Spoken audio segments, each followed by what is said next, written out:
कक्षा 10 के गणित विषय में हमने पिछले वीडियो में गुणा करना सीखा था। उसमें हमने गुणा करने की एकाधिकन पूर्वेण, एक न्यूनन पूर्वेण और निखिलम के द्वारा गुणा किया था। अब हम गुणा करेंगे सूत्र ऊर्ध्व तिर्यक व्यायाम का प्रयोग करते हुए। ये गुणा आपने पहले भी किए हैं, तो एक छोटे से गुणा के द्वारा हम इस विधि को दोबारा से याद करेंगे कि सबसे पहले तो हमें इन्हें गुणा के रूप में लिखना है कि 256 और ये 843, ये गुणा। अब हमें स्तंभ की संख्या पता करनी है कि इन स्तंभों के द्वारा फिर हम समूह की संख्या का पता करेंगे। यहाँ स्तंभ है 1, 2 और 3। तो समूह की संख्या के लिए एक सूत्र होता है कि 2 गुणा स्तंभों की संख्या प्लस 1। तो यहाँ 3 स्तंभ है, 2 गुणा 3 प्लस 1 नहीं माइनस 1। तो यहाँ 3 स्तंभ है, 2 गुणा 3 माइनस 1। तो यह आ जाएगा 6 माइनस 1 यानी कि 5। अब 5 स्तंभ बनाने किस प्रकार है, हम अंत से शुरू करते हैं। तो पहला स्तंभ हो जाएगा 6 और 3 का, फिर दूसरा हो जाएगा 56 और 43 का, फिर हम एक अंक और आगे चलेंगे तो फिर तीसरा स्तंभ हो जाएगा 256 और 843 का। फिर हमने 6 और 3 को पहले लिया था और हमारे आगे स्तंभ खत्म हो गए हैं, तब हम इसे ढक लेंगे। ठीक है, तो यह आया 25 और 84। फिर और आगे चले तो यह आया 2 और 8। ठीक है, तो ये हमारे पास हो गए 5 स्तंभ। अब इन स्तंभों को बनाते वक्त आपको ध्यान रखना है कि जैसे यहाँ से हम प्रारंभ किया तो यहाँ पे हमारे पास एक स्तंभ है, यहाँ पे 2 है, फिर ये 3 है, फिर वापस 2, फिर 1, या फिर यहाँ से शुरू किया फिर एक अंक हम आगे चलते गए तो हमारे पास ये स्तंभ आ गए। फिर ऊर्ध्व तिर्यक का अर्थ ये है कि जैसे हमारे पास ये एक स्तंभ वाला कॉलम है, ठीक है, तो ये सीधा गुणा होगा, यानी ये ऊर्ध्व गुणा होगा। ठीक है, तो पहले स्तंभ में हमें 6 और 3 को गुणा कराना है, तो ये आ गया 18। अब इस खंड में 2 अंक है। ठीक है, तो यहाँ क्या होगा कि इसका पहला खंड इसके दूसरे से यानी नीचे वाले से, और इसका ये पहला इसके ऊपर वाले से गुणा होगा। तो ये गुणा कहलाता है तिर्यक गुणा। तो 5 दिए 15 और 6 चौके 24। फिर अगला स्तंभ, यहाँ ये पहला अंक नीचे वाले के आखिरी अंक से 2 गुणा 3, तो यह आया 6, प्लस ये पहला ऊपर वाले के आखिरी से 8 गुणा 6 48, और ये बीच में अंक बच गए तो इनका हो जाएगा ऊर्ध्व गुणा। तो ये 5 चौके 20। फिर 2 को 4 से गुणा 8, क्योंकि तिर्यक गुणा, ऐसे ये भी तिर्यक गुणा होगा, 8 गुणा 5 40। फिर ये एक ही अंक है तो 8 गुणा 2 16। ठीक है, फिर इन सबको हमें हल करना है। ये 18 का 18, फिर 24 और 15 को जोड़ देंगे तो ये आ जाएगा 39। ऐसे इन्हें हल करेंगे। 20 और 48 होते हैं 68, 68 और 6 होते हैं 74, 40 और 8 48, फिर ये 16 का 16। अब ध्यान ये देना है कि प्रत्येक खंड में एक अंक छोड़ना है, और जो एक अंक के अलावा अंक है उन्हें हासिल के रूप में आगे जोड़ते जाना है। ठीक है, इसे हम इस प्रकार भी हल कर सकते हैं, जैसे हमने अंत से शुरू किया तो ये आया 8, इसका 1 बचा, इस 1 को हमने इस 39 में जोड़ा तो ये हुए 40, 40 का 1 शून्य यहाँ रख दिया, 4 आगे हासिल हो गई, 74 और 4 हो गए 78, 78 को हमने यहाँ लिखा, 7 आगे हासिल हो गई। 48 और 7 होते हैं 55, तो ये 5 यहाँ 5 आगे हासिल हो गई, 16 और 5 है 21। ठीक है, एक तरीका तो ये है, और एक तरीका ये भी है कि हमने ये भी सीखा है, जैसे यहाँ 2 अंक है तो हम 1 नीचे लिख देंगे, 8 ऊपर लिख देंगे।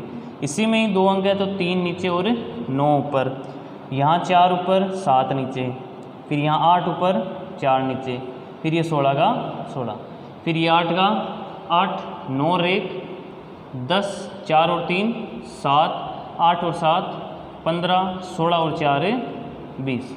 फिर दोबारा से यहाँ 2 अंक आ गए तो हमें इन्हें भी दोबारा से लिखना होगा। ये 8, फिर 0 1 नीचे 7, 5 ऊपर 1 नीचे और ये 20 का 20।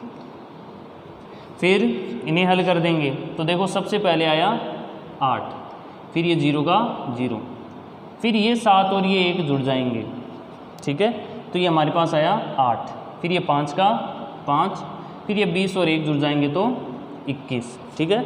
यहाँ से भी देखो सभी खंड में एक एक अंक बचा है तो हम ये ओब्लिक हटा देंगे तो 21, 5, 8, 0, 8 यानी 2,15,808। इस तरीके से हम ऊर्ध्व तिर्यकभ्याम द्वारा गुणा करते हैं।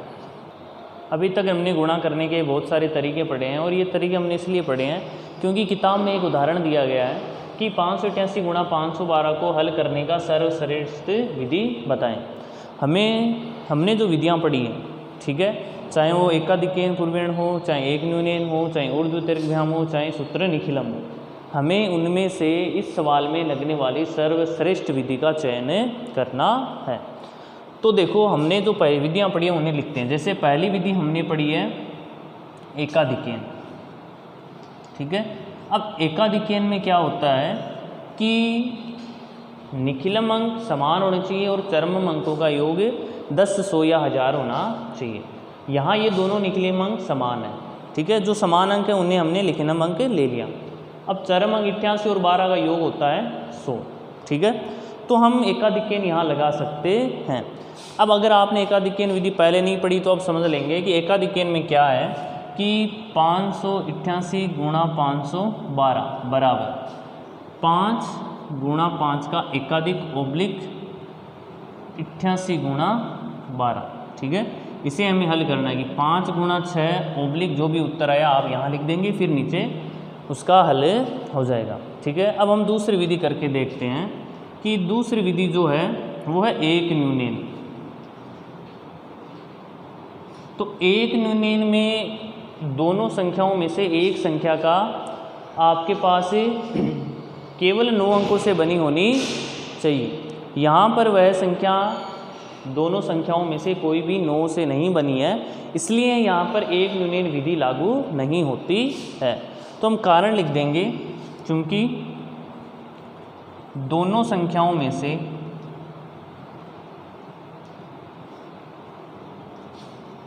किसी में भी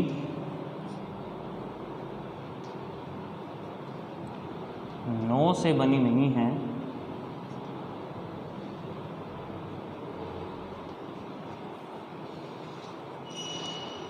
अतः यह विधि प्रभावी नहीं होगी, ठीक है। तो यह विधि इसमें प्रभावी नहीं होगी। तीसरा है कि निखिलम के द्वारा। निखिलम विधि में हम आधार लेते हैं, फिर अगर आधार के करीब संख्याएं नहीं है तो हम उपाधार लेते हैं। यहाँ ये दोनों संख्याएं आधार के करीब नहीं है, क्योंकि हम जानते हैं कि हमारा आधार या 10 होगा या 100 होगा या 1000 होगा। तो हम यहाँ आधार लेंगे 100, उपाधार लेंगे 500, जिससे विचलन आएगा 88 और 12। अगर आप इस तरीके से हल करोगे तो भी उत्तर हमारा जो यहाँ से आया वहीं आएगा, क्योंकि गुणा तो एक ही है, चाहे विधि कोई से भी लगाएं। तो देखो क्या होगा कि आपका आधार होगा 100, उपाधार होगा 500, विचलन होगा प्लस के 88 और प्लस के 12, ठीक है। अब इसे हम हल करेंगे। देखो 588 ये प्लस के 88, 512 प्लस के 12, दोनों में से ये संख्या ली हमने 588, ये विचलन इसमें जोड़ दिया, ओब्लिक 88 गुणा 12, फिर उपाधार अंक का पहले खंड में गुणा करके इसे आगे हल करेंगे। ये आगे हल आपको करके देखना है, ठीक है। ऐसे इसमें एक अंतिम विधि है, वह विधि है ऊर्ध्व तिर्यक। ऊर्ध्व तिर्यक विधि के द्वारा हम किसी भी गुणा को हल कर सकते हैं। पहले हम ये चेक करते हैं कि इन विधियों में से कोई सरल है या नहीं है। अगर इनमें से सभी कठिन लग रही है तब हम ऊर्ध्व तिर्यक के द्वारा हल कर सकते हैं। यहाँ देखो एकाधिकेन में हमें केवल इतना करना पड़ा कि 5 गुणा 6 ओब्लिक 88 गुणा 12, ठीक है। अब यहाँ देखो हमें इस खंड में 88 गुणा 12 तो करना यहाँ भी पड़ रहा है, और हमें करना यहाँ भी पड़ रहा है।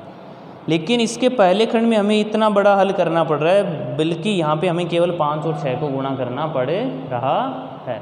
ठीक है, तो इस प्रकार जो चारों विधियाँ हैं उनमें से सबसे सरल विधि है हमारी एकाधिकेन पूर्वेण विधि द्वारा इस गुणा को हल करना।